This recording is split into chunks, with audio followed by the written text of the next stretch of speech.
বন্ধুরা, আজকে আবারও নতুন একটা ভিডিও নিয়ে চলে এসেছি। তো আজকে কিন্তু তোমাদের সাথে অল্প একটুখানি কাপড় দিয়ে কিভাবে নতুন জিনিস বানানো যায় আর সেটা ভীষণ কাজের, সেটাই তোমাদেরকে দেখাবো। তো ড্রেস বানানোর পর কিন্তু অল্প ছোটোখাটো কাপড়ের টুকরো থেকে যায়, তো এগুলো আমরা ফালতু ফেলে দিই, তো ফেলে দেবে না। এই রকম দেখো কত সুন্দর ফেব্রিকটা এইটুকুই আমার কাছে পড়ে আছে। তো ভাবলাম চলো এটাই আজকে একটু বুদ্ধি খাটিয়ে একটা ভীষণ কাজের জিনিস বানিয়ে ফেলি। এই টুকরো কাপড়টাকে দেখো আমি এইভাবে করে এক্সট্রার সাইডের কাপড়গুলো কেটে দিচ্ছি। দেখো এটা যতটা শেপ দেওয়া যায়, তো বাকি অংশগুলো আমি কেটে বাদ দিয়ে দিলাম। তো এই রকম দেখো একটা শেপ এসেছে। এবার এটাকে আমি একটু রাউন্ড শেপ দেওয়ার চেষ্টা করব।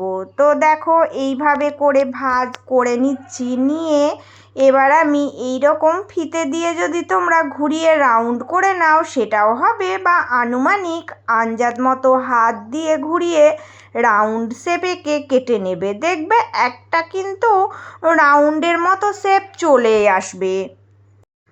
আমার কিন্তু এই রকম একটা শেপ তৈরি হয়ে গেছে। তো এইটুকু কাপড়ই যথেষ্ট।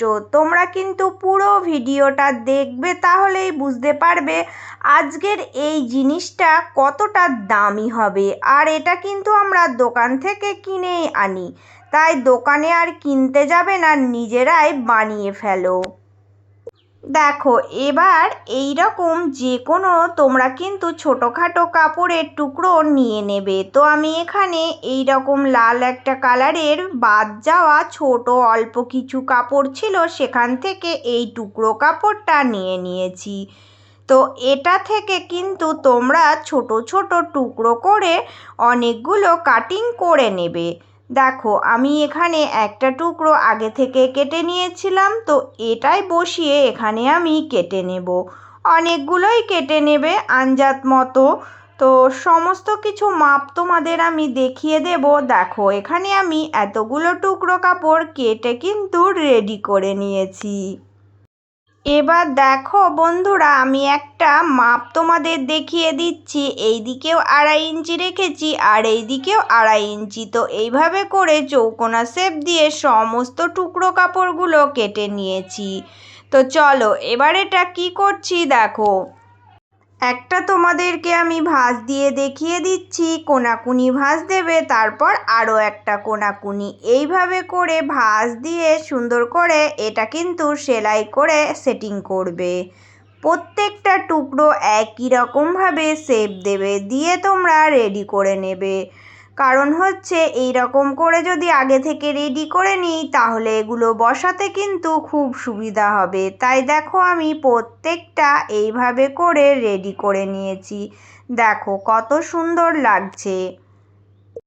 এবার দেখো আমি কিন্তু এই ছোট ছোট টুকরো কাপড়গুলো এই যে কাটিংটা করেছিলাম এর ধারের কোল দিয়ে এইভাবে করে বসিয়ে দেব। দেখো একটার পর একটা সুন্দর করে বসিয়ে দেবে, আর কিন্তু তোমরা সেলাইটা করতে যাবে। তো দেখো এইভাবে প্রত্যেকটা টুকরো একটার পর একটা যখনই আমি বসিয়ে সেলাইটা করব, এটা কিন্তু সুন্দর একটা ডিজাইন হয়ে যাবে। তো এইভাবে করে আমি দেখো সুন্দর করে পুরোটাই চারিদিক দিয়ে বসিয়ে রেডি করে নিলাম। এই রকম একটা লুক এসেছে। এবার কি করব দেখো না, এই সাইডের যে এক্সট্রা সুতো ফুপি আছে ওগুলো একটু কেটে পরিষ্কার করে দিচ্ছি। তো দেখতে ভালো লাগার জন্য আমি এক্সট্রার এই সুতো ফুপিগুলো কেটে দেখো বাদ দিয়ে দিচ্ছি। এইভাবে করে একটু সমান করে পরিষ্কার করে নেবে, তাহলে জিনিসটা দেখতেও ভালো লাগবে। এবার দেখো এর কিন্তু উল্টো দিকটা এই রকম সুতো ফুপি বেরিয়ে আছে, তাই আমি কি করেছি না, এর মাপ করে অন্য একটা পাতলা যে কোনো সুতির কাপড় হলেই হবে। তো এটা আমি কেটে নিয়েছি।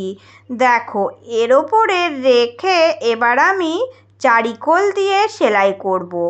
যাতে এর ভিতরের সুতো ফুপিগুলো না দেখা যায়। সেই জন্যই আমি কিন্তু এটা দেখো আমি এর ভিতর দিয়ে বসিয়ে সুন্দর করে একটা সেলাই দিয়ে সেটিং করে নিচ্ছি। এবার দেখো এখানে আমি এই রকম একটা অন্য কালারের কাপড় নিয়েছি। তো এটা কিন্তু আমি বাঁকা করে কেটে নেব। আগে থেকে একটা সাইড বাঁকা করে কাটা ছিল। তো এখান থেকে দেখো আমি ফিতে দিয়ে 2 ইঞ্চি মতো মাপ দিয়ে এটা লাইন ড্র করছি। তোমরা 1.5 থেকে 2 ইঞ্চি মাপ করে কিন্তু এই রকম করে একটা লাইন ড্র করে নেবে। কারণ এই কাটিংটা দিয়ে আমি চারিকোলটা পট্টির জন্য মুড়ে দেব। তাই দেখো এইভাবে করে লাইন তৈরি করে সমান করে কেটে নেবে। তোমরা কিন্তু বাঁকা বাঁকা করে যে তিরছা পট্টিটা হয় ওই রকম করেই কাটবে, কারণ রাউন্ড শেপে যখনই আমি পট্টি জুড়বো তখন কিন্তু আমার তিরছা পট্টি দরকার। তাই এইভাবে করেই আমি দেখো এই পট্টি কাপড়টা কেটে রেডি করে নিলাম। এবার দেখো উল্টো দিকে আমি এই পট্টি কাপড়টা রাখছি, রেখে এটা কিন্তু আমি জুড়ে দিচ্ছি। আগে আমি চারিকোলটা সুন্দর করে জুড়ে রেডি করে নেব। তো দেখো কোনো কিন্তু কঠিন কাজ নয়, একদমই সহজ একটা কাজ। আর এটা কত কাজের জিনিস হবে সেটা তোমাদের সাথে পরে আমি শেয়ার করছি। এবার এর সাইড দিয়ে ছোট ছোট করে কাটিং লাগাবে, কারণ হচ্ছে রাউন্ড শেপ থাকলে একটু ছোট ছোট করে কাটিং দিলে ভালো মতো এটা সুন্দরভাবে বসে যায়। তাই আমি একটু একটু করে দেখো চারিকোল দিয়ে ছোট ছোট কাটিংগুলো দিয়ে দিলাম। এবার আর কোনো কিন্তু কঠিন কিছু নয়, পট্টিটা সামনের দিকে নিয়ে চলে আসলাম, দিয়ে আমি এর ওপর দিয়ে দেখো এবার একটা চাপ সেলাই দিয়ে দেব। পট্টি সব সময় তোমরা কিন্তু উল্টো দিকে লাগিয়ে সামনের দিক দিয়ে চাপ সেলাই দেবে, কারণ হচ্ছে এইভাবে করে পট্টি জুড়লে এর ফিনিশিং ভীষণ সুন্দর আসে। তাই তোমাদেরকে এই টেকনিকটাও আমি শিখিয়ে দিলাম। যে সকল বন্ধুরা প্রত্যেক দিন ভালোবেসে আমার ভিডিওগুলো সম্পূর্ণভাবে দেখো, তোমাদের জন্য সব সময় রইল অনেক অনেক ভালোবাসা। আর আজকে যারা নতুন এসেছো প্লিজ বন্ধুরা আমার ভিডিওগুলো ভালো লাগলে চ্যানেলটি সাবস্ক্রাইব করে নিয়ে পাশে থেকে যাওয়ার অনুরোধ রইল। আমি সব সময় এই রকম হেল্পফুল ভিডিও তোমাদের জন্য নিয়ে চলে আসব। চলো বন্ধুরা এবার তোমাদেরকে দেখাচ্ছি এটা কত কাজের জিনিস হয়ে গেল। তো এখানে তোমাদের আরও একটা জিনিস দেখিয়ে দিচ্ছি। তোমরা যদি মনে করো এই যে এই বরফির মাথাগুলো একটু ছুঁচসুতো দিয়ে সেলাই করে সেটিং করে দিতেই পারো, না করলেও কোনো অসুবিধা নেই, দেখতে এমনিতেই ভীষণ সুন্দর লাগছে। দেখো এটা কিন্তু তোমরা অনেক কাজে ব্যবহার করতে পারবে। যদি তোমাদের বাড়িতে গোপুসোনা থাকে তাহলে কিন্তু তোমরা এই আসন বানিয়ে গোপুসোনাকে দিতে পারো। আমি তো এইরকম দেখো রাধা গোবিন্দর জন্য আসনটা বানিয়ে ফেললাম। আবারও যদি তোমরা মনে করো যে এগুলো বানিয়ে যে কোনো শোপিস এর ওপরে রাখবে, ফুলদানি হোক যাই হোক, তোমরা কিন্তু বসিয়ে রাখতেই পারো, দেখবে ভীষণ সুন্দর একটা লুক আসে।